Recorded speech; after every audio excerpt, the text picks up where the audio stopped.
Hey everybody, this is Garrett Fuller with MMORPG. I am with Chris and Tyler here from The Darkest Dungeon. As you know, we've been looking at RPGs more and more on the site, and this is one that stood out for us immediately here at PAX. And the guys are really excited to tell you about it. So it's great being a dungeon crawler and looking at rolling dice, right? This game really gives you the full level of stress of what it's like to be a dungeon crawler. And the first thing that spoke to us was the artwork. So Chris, you did all the artwork on the project. Yeah. I'll let you talk about your design and your style and everything like that. Well, I've been a concept artist for a number of years, and I started out really loving comics. Obviously Mike Mignola and Guy Davis and Victor Kalvachev, and I wanted to bring those influences back. When I approached Tyler, about making the game, we sort of evolved an art style that reinforced the gameplay mechanics. So it's hard-edged because the gameplay is uncompromising. There's a lot of black because it's a dark game philosophically as well. We really wanted to do something that would play to our strengths, like at least artistically. Wanted that board game, comic book kind of vibe. So awesome, like kind of like a Lovecraft meets low fantasy. We're going to talk about that in a minute.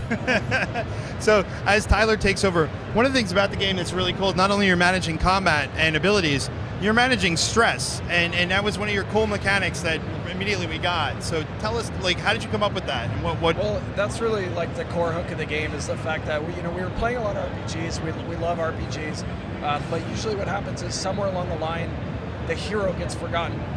In your quest to sort of force them to do whatever you want, and they're always perfect, and they never worry. And we started thinking about how awful it actually might be to have an adventuring lifestyle. Yeah. You're fighting, skeletons, and you're deep underground, and at any moment you may die. And we started thinking that could be a pretty cool gameplay mechanic. What if, we were inspired by a lot of movies like Band of Brothers or Aliens, the human elements of keeping a team together. So we put you in the role as a squad leader or a hockey coach of how can you keep, this might be your best fighter, but how can you keep him fighting?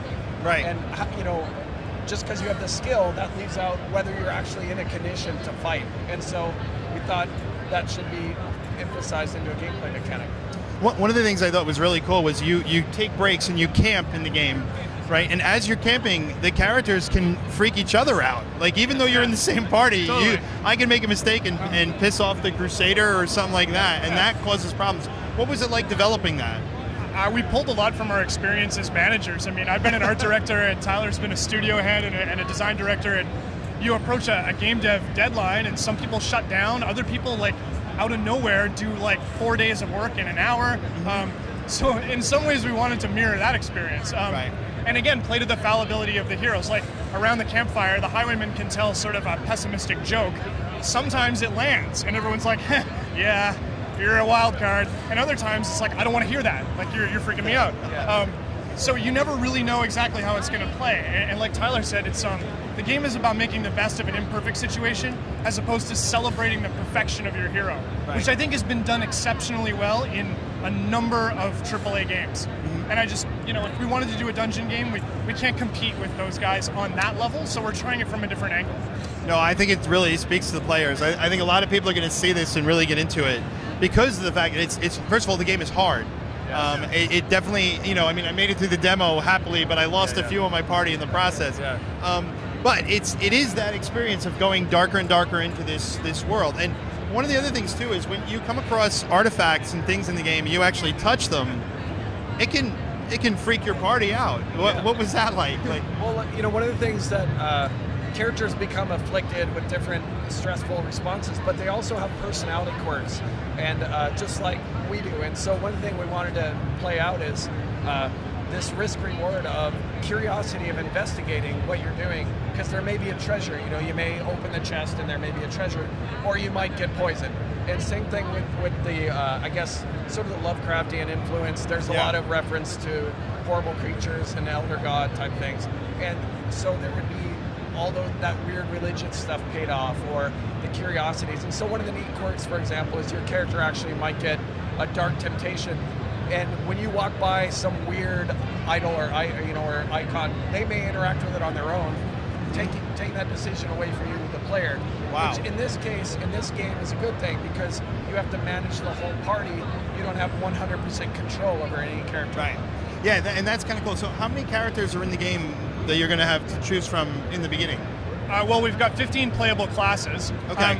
But there's a town metagame, so you're just going to come back from the dungeon, you're going to check your tavern, and you're going to see who wandered into town. And so you're going to be able to recruit from a few available guys. Right. Maybe even issue a call out for a specific class, if we do that feature. I like that. No, I like that. But again, it's just kind of like you have to make do with what you've got, and that's the challenge. And the reward is, I think more profound because the stakes are so high, and because there's less that's directly in your control.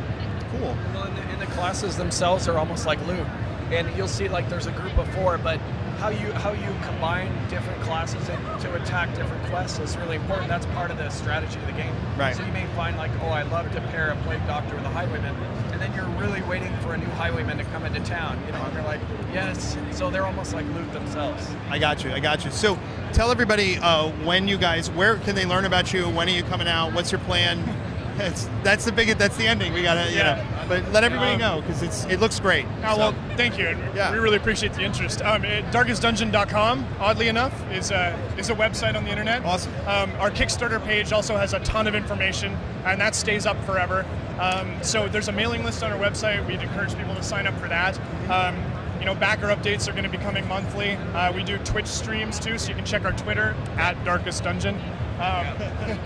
It's all pretty Darkest Dungeon oriented. Right. It makes sense, right? I mean, one thing I should say is for anyone who missed out on the Kickstarter, we are still doing pre-orders with the Kickstarter benefits for a while, so it's not too late, and that helps us actually make a better game. So cool. We appreciate all the support, but even if you just want to wait till it releases, we're happy for any following you get. Awesome. All right. Thanks so much, guys. Thank you. Yeah, Cheers. It's been fun. It's PAX East, and I'm Garrett Fuller with MMORPG.